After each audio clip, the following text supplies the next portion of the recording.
Yes, Karnataka English shorthand speed paper 120 words per minute, November 1987. Yes, get ready, start. Mr. Deputy Speaker, sir, I welcome the bill that has been introduced in this House by the Honorable Minister, and I also welcome the intentions behind the legislation. It is our past experience that at the different procurement centers and also in big stations, the wagons are detained unduly long. As a result of this, the prices of consumer goods which lie contained in these wagons are pushed up artificially, causing great hardship to the common people. Sir, for a long time I was a member of the Legislative Assembly. I have seen for myself how traders used to secure a rise in the prices of rice, etc., of everyday use by detaining the wagons in the goods shed.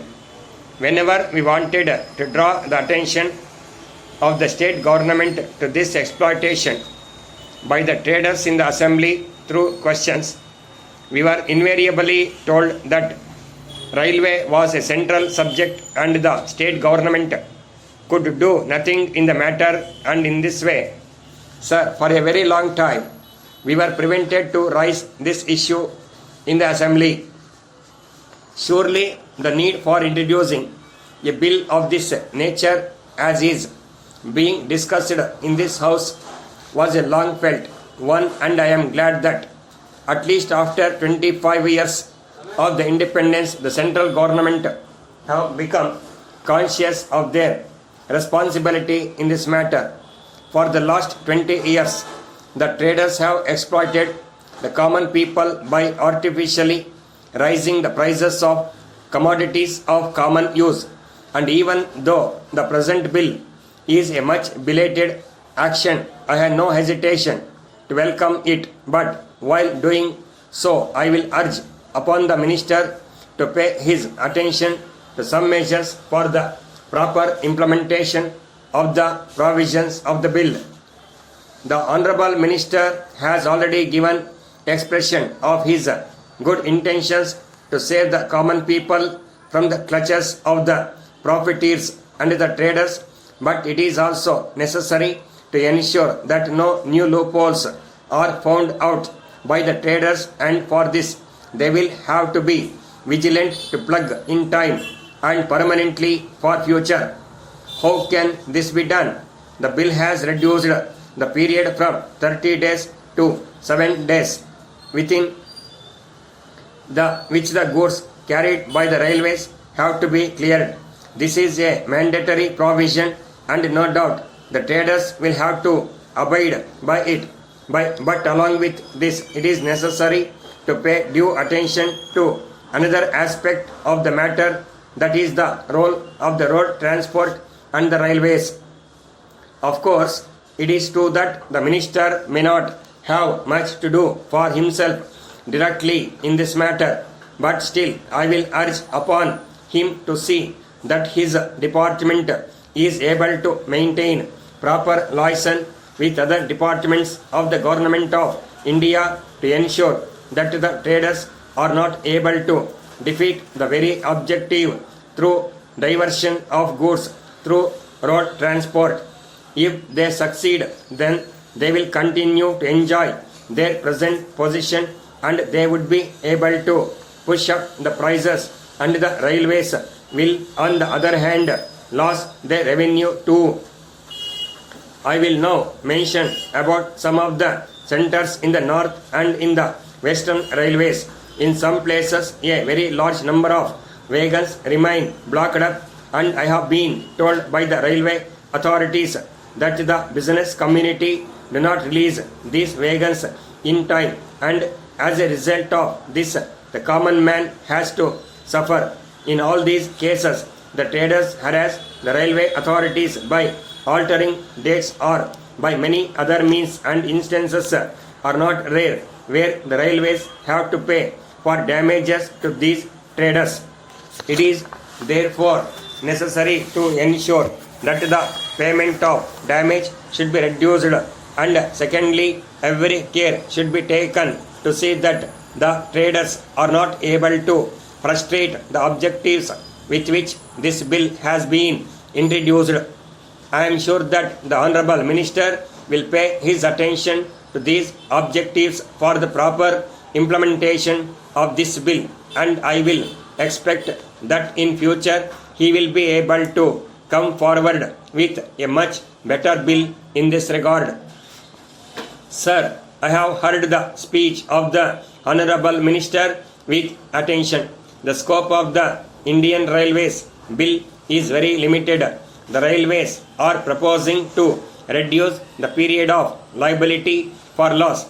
If this bill is passed as proposed, it will bring disaster to the revenues of the freight transport by the railways. It has been mentioned in the statement of objections and reasons. The experience of the railways has been that this tends to encourage trade not to remove goods from railway premises for fairly long spells, resulting in congestion in goods sheds. I have gone through the review of performance reports of the railways, and I find no mention that wagon detention is the cause of underutilization of the wagons. I would like to thank you for a patient hearing. Dear sirs, with reference to your letter of the 20th instant, we regret very much for the unsatisfactory condition of 500 bags of rice supplied by you, which was due to the fact that the consignment was not duly checked by our supervisor before dispatch. Usually, when the materials are made available from the mills for dispatch on orders on hand, the supervisor will check the material for its quality and then only will arrange to fill them in bags and weigh them for their correctness of the weight. Then he will ask the coolies to load the materials into the vehicles for dispatch outside the station. We are really shocked to hear of your complaint about the poor quality of materials. We request you to excuse us for the inconvenience and trouble caused to you in this regard. However, we take this opportunity of assuring you that from the next consignment we will arrange for personal supervision and careful checking before actual dispatch of the goods as desired by you. We are prepared to accept the labor charges incurred by you in getting the materials cleaned. We allow discount for the wastage found by you, and we are prepared to bear the loss incurred by you. You may arrange to work out the same and debit to our account. We are agreeable to receive the cost of consignment against the actual contents received by you. Once again, we request you kindly to excuse for the inconvenience caused to you. We have to advise you that we have dispatched yesterday through our lorry 250 bags of rice, which we hope will meet with your approval. If for any reason this consignment is also considered as unsatisfactory or requires to be cleaned, the labor charges likely to be incurred by you may kindly be debited to us, and we may be paid the cost of the actual contents, taking into account the shortage, if any, in the total quantity supplied.